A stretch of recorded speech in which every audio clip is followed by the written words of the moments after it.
Hello and welcome to another episode of Prodigy Search Presents. I'm Mark Resch Jr., partner at Prodigy Search. I'd like to welcome my latest guest, Tyrre Burks, founder and CEO of Players Health. Tyrre, thanks so much for being here today. I really appreciate you having me, and get really excited to continue to share our story here at Players Health. So Players Health started in 2012, which seems like a lifetime ago, right? I mean, you're no longer a startup when you say 2012, I guess. Although I say Prodigy is a 14-year-old startup, so who am I to call you guys not a startup anymore? But you've had so much success in a short period of time, right? And I can say that. You might be humble enough to not want to say that, but I can speak on your behalf that the organization is growing and thriving, in fact. And so I think it's easiest to jump off, and certainly when we tell the audience about this recording and our interview, we'll share your website and all the other things. But let's jump right in about your mission and your vision for Players Health. And I always like to start with Players Health mission with my own personal mission. I think when I look at my own mission, I grew up in the southside of Chicago, and had I not played sports, I don't know what I would have done. And my own personal mission as a father, as a husband, as a leader of my organization, I co-create a world of love, acceptance, and safety for all through fearless and courageous leadership. That is my personal mission in life. This has really kind of been a big part of my life for a long time. I was a lifeguard as a 14-year-old all the way up until my senior year of college.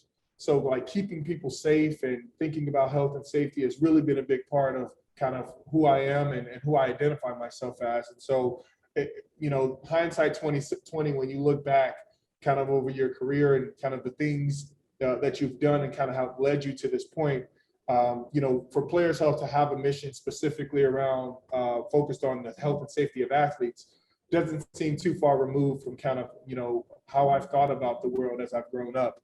But Players Health, our mission as a company is to co-create a world of love, safety for all athletes. We want to create the safest environment for all athletes to play the sport that they love.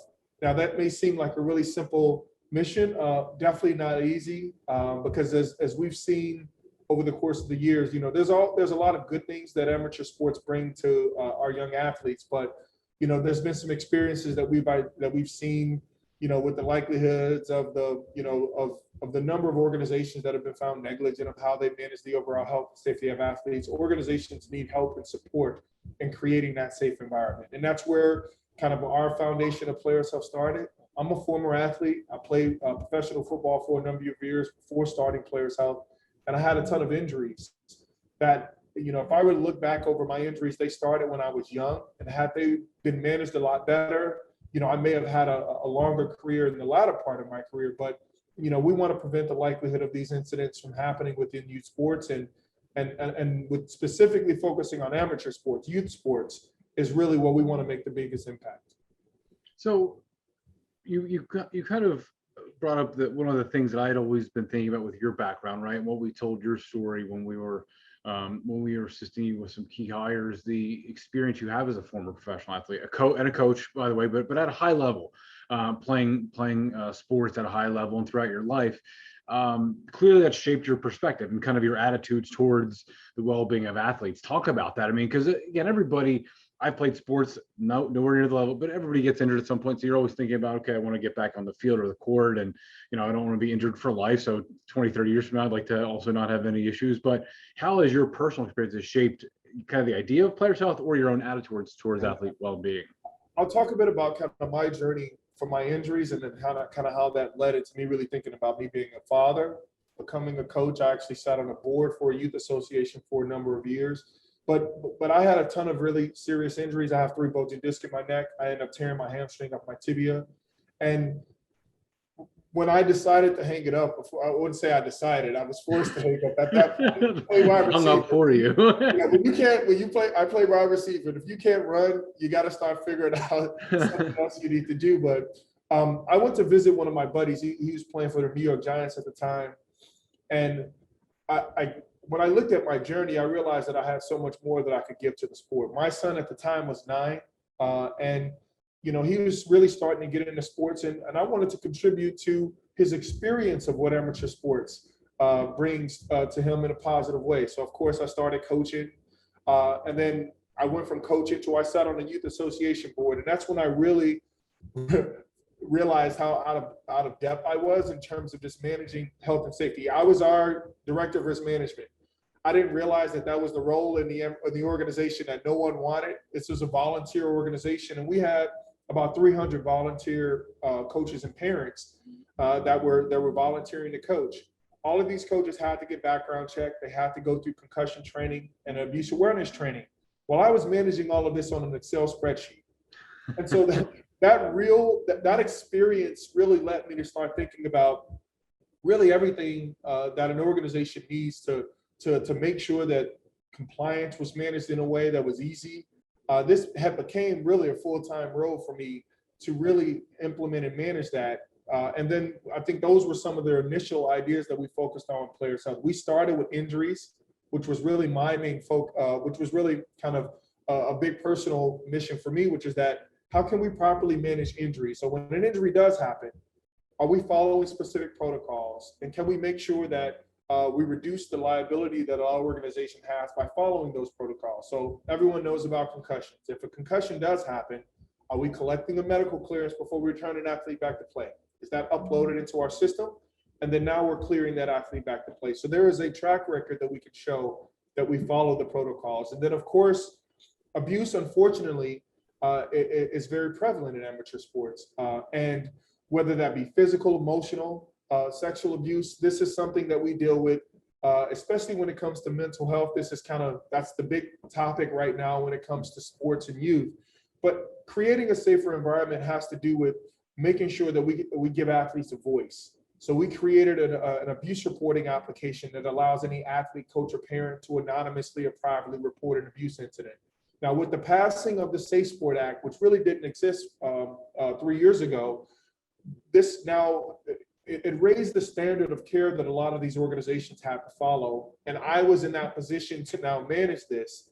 And this is when I really started to dive in and figure out ways that we can support organizations holistically. So when it came to risk management, we wanted to go deep in that area. And we wanted to be the partner for an organization to not have to have all of the expertise and the know-how of managing it, but or even the technology and tools. We brought all of that to them in one place.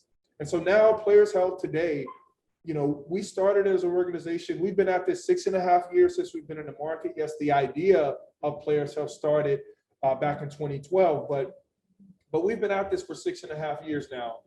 We support over 40,000 sports organizations, 18 million community members, which, that includes 10 million athletes, 6.7 million parents, and 1.5 million coaches that we help manage the overall health and safety of. So we manage everything from their compliance, coach credentialing, to we manage all of their abuse incidents, and we now investigate our incidents on our organization's behalf. And then we also manage all of the injury management. So it's really a comprehensive focus around this.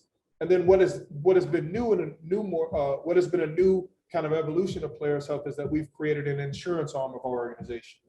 So of course, insurance is one of the most it's one of the biggest expenses for a lot of these organizations. And if we can make that process, number one, a lot more cost effective for them, but also a lot more seamless, that is really our goal with Players Health. So we've been able to bring in all of a comprehensive risk management and insurance approach to how we support these organizations. So our business model is the more you do to make your organization safer, the cheaper your liability insurance should become. And that is really kind of the overall goal, is that you do good and you should do well. And we should also be able to support you with saving money on your largest expense. So you talked about at one point during that answer, I wrote a note down to come back to it. You talked about mental health, right? So when people think about players' health and safety and injuries, and you typically, to go down the path to your point, it's a knee, it's a neck, it's a concussion, but the mental side has certainly come up. It's been more prevalent lately, and clearly the Olympics and other certainly NBA stars have brought it to the forefront as well. How's the mental side of things changed what Players Health does, or whether by reporting or education or a combination of things, liability, et cetera? I think we've started more so on the education component. So we actually rolled out our abuse prevention, abuse awareness training that we did, or actually July 1st, we did that. A big part of our abuse awareness training was team culture and what it means to create an open environment. How do you communicate with your athletes as coaches? And so our focus is to make sure that our goal is to credential over 1 million coaches. And yes, the mental health component is a part of really just creating a safer environment for people to communicate. And how I communicate with my athletes as a coach is a big part of their mental health. How do they feel? And I always like to communicate that I view players' health in terms of the role that a sports has with kids, is that we would never want to withdraw anything from our kids. We only want to deposit good things into them. So we want to give them confidence.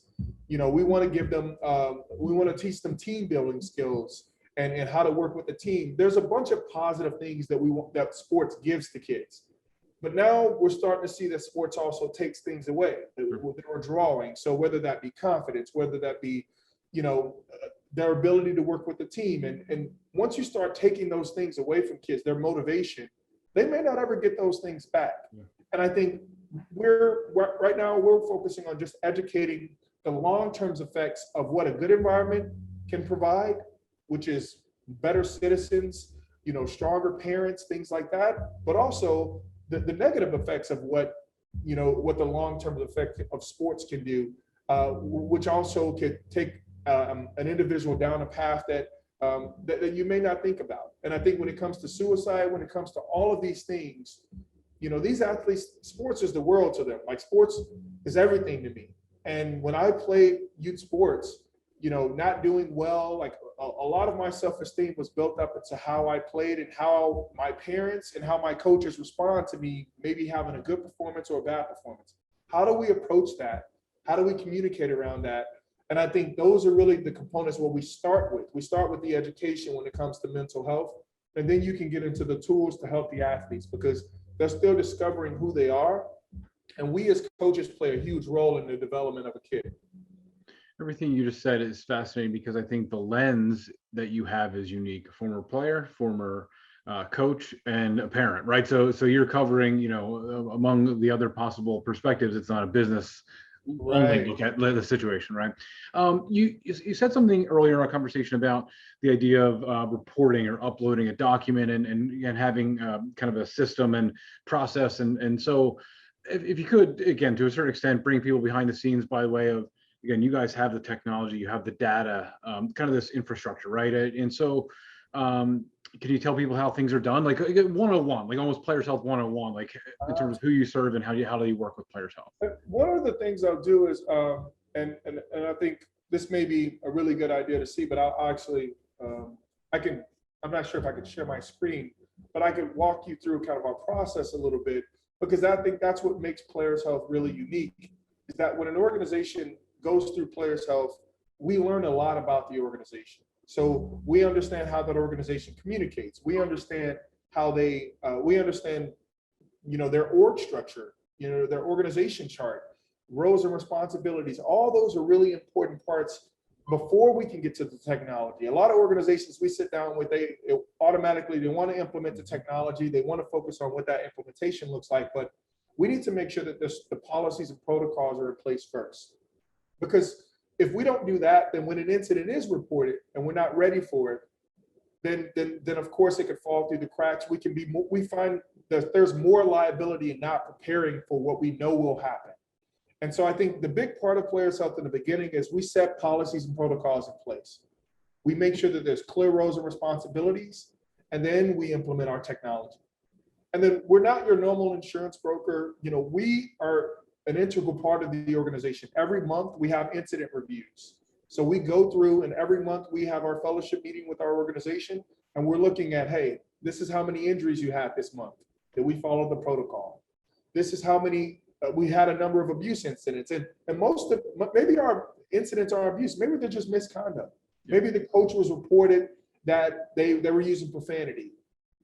That's something we need to be aware of. Sure. Maybe they're fighting in the parking lot. These are 90% of our incidents that we have are those type of incidents. And then you get 5 to 10% that are the really serious incidents. Egregious, yeah. Exactly.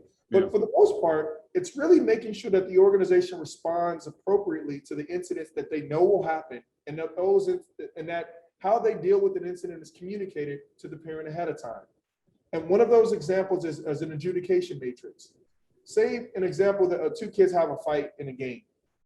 How you deal with that because of the litigious society that we live in, maybe someone felt like it was that the board didn't handle that fairly. We're seeing lawsuits just on that alone. Well, how can we help an organization prepare for that ahead of time, which is, here's your code of conduct. If you fall into one of these 4 buckets in your code of conduct, you're going to get a 1-game suspension. You're going to get a 2-game suspension. And so now you're following a process. So when that incident does happen, you follow the process, it's communicated ahead of time, and we're adjudicating that for the organization. So we're helping support the administration make good decisions that are not seen as bias, which is where a lot of the incidents really go. A lot of parents, playing time, you wouldn't imagine the stuff that we deal with. Sure. But I think having a clear process around how we follow it and making sure that that's communicated ahead of time removes the likelihood of a miscommunication. And I think that's the role that Players Health is really supporting the organization, is making sure that that infrastructure is in place. One of the things I was curious about, right? We talked a lot about youth sport today, right? And clearly the focus on youth sport. What sort of impact can your organization have more broadly across all levels of sport, perhaps down the road, right? Or other areas of amateur sport, Olympics, or otherwise. I mean, where can Players Health go from here without, again, saying, hey, here's our business model and business plan? But what's your perspective of the impact Players Health can have much more broadly than just youth, although youth is huge? Absolutely. And so right now, youth has been a big focus for us, but we also have over 350 K through 12 organizations that use Players Health, where we're managing all the injuries and stuff for them. Fitness is also a big part of what we do.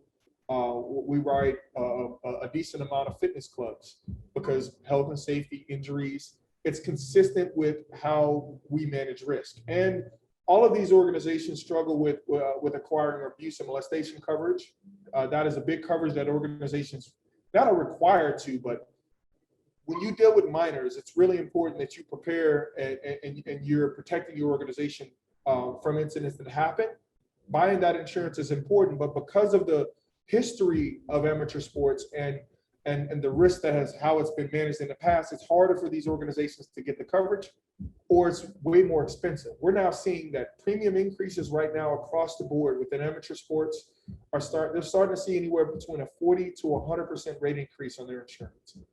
All because of the history of the incidents and how they were managed in the past. So I think the growth of Players Health is, when we think about amateur sports, yes, youth is a big focus for us, but K through 12s is also a huge opportunity for us. I think we have around 50 to 60 universities that use Players Health. Great. And then we have a decent amount of fitness clubs, and that's growing. And so I think we're definitely thinking about amateur sports as it's amateurism. So you can think about your beer league softball program to your youth program is really where we want to live and support the market. So if there's additional areas of expansion, right, whether that's international development or, listen, we talked about throughout the course of this conversation, the abuse piece and maybe the mental side weren't things you thought about on day one many years ago, right? It was the injury thing. So the injury thing, the issue. So Right. where, other areas of expansion, international, you mentioned, frankly, I wouldn't have even thought about some of the policies that you said, including things that they wouldn't have included years ago, but because of incidents, they now do, and at a premium, by the way. But so what else areas of expansion internationally or beyond the mental or abuse side that are newer? That's a really good question, because right now, Players Health, we're based in the U.S. and in Canada. So I played majority of my professional career in the Canadian Football League, so I still have some Canadian roots, but we are focused on U.S. and Canada as our first initial markets. The issues that we're looking at solving, they're global issues. Sports is global, and unfortunately, abuse has been a global issue. Injuries and concussions, they're a global issue. Rugby, there's so many sports soccer for that matter, that have been dealing with these injuries and issues at a global level that we have our sights focused on. But US and Canada are the first markets for us. So we have our insurance arm, our brokerage in RMGA is live in the US. We have our brokerage in Canada, so we're licensed in both US and Canada to support the market. And that's really where it has been our initial focus for the next 12 to 24 months for sure. That's awesome. Now you're also, of course, I'm a recruiter, so I get it. You're growing in terms of the staffing side, and it's rapid growth, by the way, and not just nothing to do with our firm, just in general, you've made some amazing hires and you're growing from a people and human resources perspective. I'm curious, just because your take on this as the leader, as the founder of the organization, the challenges and the opportunities that are tied to the rapid growth of adding people, adding staff. Like what's the good and the bad with that, and what are you kind of looking for? That's a really good question. It's really one of the things that I'm super excited about, but that I'm also most concerned about as we grow as well. Just to give you an idea around the scale of growth that we've had, I think a year ago we had 12 people. We have we just broke 40 in a year during COVID. And so I think a big focus for us has been, this has been the number one focus for me, is really building out a strong leadership group, because we have a strong opportunity in terms of competitiveness. We're first mover to create kind of all-in-one risk management and insurance platform. So making sure that we have the right expertise, both on the insurance side of our business, because we are truly an insurance organization, and on the risk management side of our organizations, because organizations are trusting us to manage this risk and advise them. And so we've really done a really good job at bringing in the right expertise, but culture is extremely important to me. And so, we have 5 core values here at Players Health that we hire, fire, and retain on. And when I mean by retain, we reward. And so, one of those is we start with mission driven. We're a mission driven organization. We focus on, we have to be collaborative. I've been a part of a team my whole life. I'm a team player. And a big focus for us is humility is always key. We can't learn anything unless we come humbly. We need to leave our egos at the door and bring all of our different perspectives to the table. Hard working is really important to us. And last, but definitely not least, is high integrity. Those are really the core values that we have within our company. And so as we grow, I think the opportunity is ensuring that everyone passed the sniff test on all 5 of those core values. That has to be how we drive what we do. Sure. And then everyone has to be completely bought into the mission. Our mission is that we want to create the safest environment possible for an athlete to play the sport that they love. If that's something that doesn't excite you, then this isn't the place for you. Sure. I think that's really some of the identifiers that we're looking. That's the lens that we look through when we're or the filter that we're using to bring in the right folks. But I think at the same time, as you're growing as much, I used to be able to sit down and meet with everyone before we hired them. And now, we're averaging 2-3 hires a month. I can't actually meet every last person before we say yes or no. Sure. And so I think that's the biggest concern, is that when you grow too fast, you don't want to lose the culture. I pride myself, and I think our company prides ourselves on it being a company that has a soul. Like, we actually give a damn about our customers. Mission. Like, it's truly something that we believe in. That is one of the biggest concerns that I have, is that, like, we lose that. Like, it becomes about the dollars and cents. It becomes about rapid growth and scale, and not the impact. And that's why I'm fixated on making sure that the impact, we now see that the impact is a direct correlation with our success financially. And sure. We truly believe that we're building a business that can also do well financially, but also do good in the world. And I think that's really kind of the foundation of how of the folks that we're looking at bringing on board, but also how we're looking to scale as well. So when we talk about the organization in general and the staff makeup and the people that surround you, we also talk about boards and investors and working with those folks and those groups. I think the audience would be interested to hear 2 things. What do you seek from them? Again, the investors, I think I can take an educated guess what we seek from the investors, but from the board investors, I think people would be intrigued to hear how someone like you kind of interfaces with them, right? What the asks or calls to action are, but also what they look to you for accountability. Absolutely. That was a lesson that I learned. One of our investors actually taught me this. And he was like, the CEO is basically one of the loneliest positions you can have in the company. And he had these 2 V's. There's a V going up, and there's a V going down, and there's this circle in the middle. The board is you managing up. You're communicating day-to-day metrics, KPIs, kind of what's happening within the business, so that they can help us make good decisions.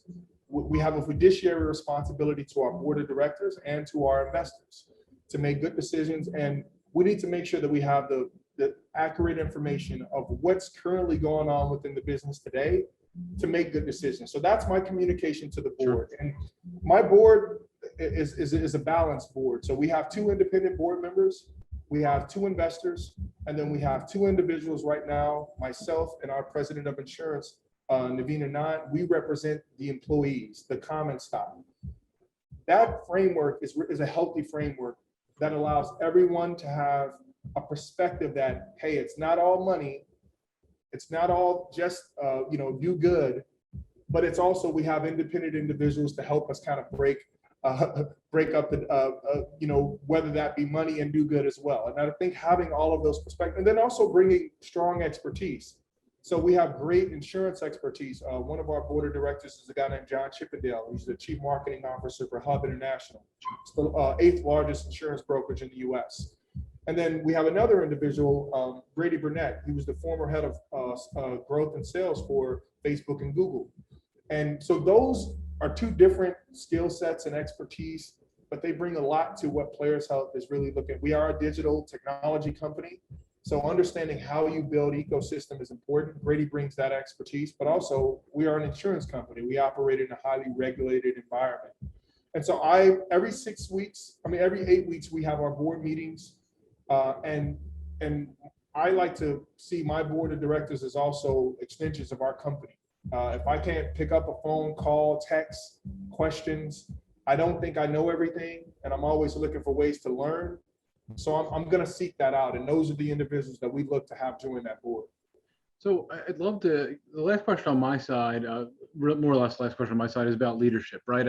So I think we talked about culture. You've talked to us about your core values. We, at the beginning of our conversation, talked about the mission and vision of the organization, but leadership isn't something I've really taken a deep dive into, but you're the founder and CEO. So this is your baby, right? And so I'm curious about how you lead, but leading knowing that it is your baby, right? How do you lead and manage a team that was 12 and is now 40? How do you manage and lead them?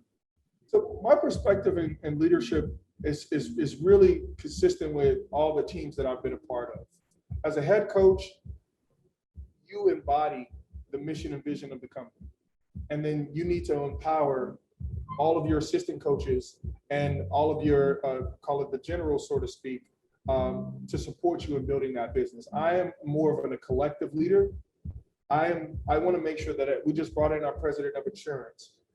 He is making key decisions on the insurance organization. I am trusting him with that responsibility. Kyle Membrano, she's our VP of operations for risk management. I trust her judgment. I trust what she brings to the table and the decisions she wants to make. But I'm using all of the information they provide me to trust and verify along the way. That is my leadership style. I make decisions as a group, and then I ultimately I'm looking for information to validate the data, the decisions that we make. And we want to make decisions on data, but we also want to listen to our customers. We want qualitative and quantitative information. And so I just want to make sure that there's a healthy balance with how we make decisions. But I ultimately don't need to be the end all be all for all of our decisions. I just want to know that we have really good reasons on why we made a decision that we made. And there was a healthy balance of qualitative information and quantitative information for us making that decision. And I think in that environment, there's true ownership. There's people, the folks that we accountability. have, yeah. They know that I trust them, and we're building a relationship where they feel like they're just as much of a stakeholder in the company as I am. And I think it's a team environment. Everyone should feel like they're 111 or 140 or whatever size of the company is, that they bring a tremendous amount of value for us to get to the next step, next stage of our business. I love the way you described it throughout our call today too. People have to be bought into what you guys do. Otherwise, just go work for another insurance company, right? I mean, same thing with executive recruiting in sports. Well, then just go work at an accounting or IT, recruiting firm. You have to be passionate about what we're doing and the people that work in this space. That's for sure. Tyrre, I'd like to wrap it up just kind of briefly for more information on Players Health, both in general terms.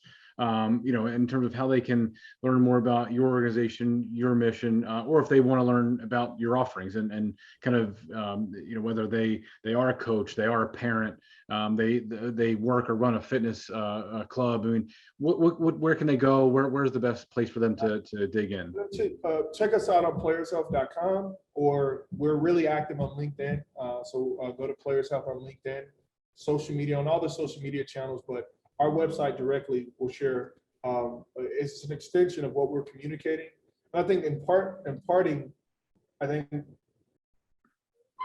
what our mission and everything that we do at our Players Health, it's not a tagline. And I think, we have to action is what's going to show all of that. And I think that's what's really important. And that's really what we're looking to be held accountable for, is that what we say is also what we do and how we support our organization. So we'd love to connect with any organization that identifies with a company that has core values around what we're doing. I love it. I think the story is phenomenal. I think the website is great by way of detail, by way of educational materials, how to navigate it. I've been on it, and as a LinkedIn nerd, I will attest to this. Your company's LinkedIn activity is phenomenal, and so that makes me very happy. Tyrre, thank you so much for your time today. I really appreciate it. Continued success in your growth. I really appreciate you. Thank you a lot.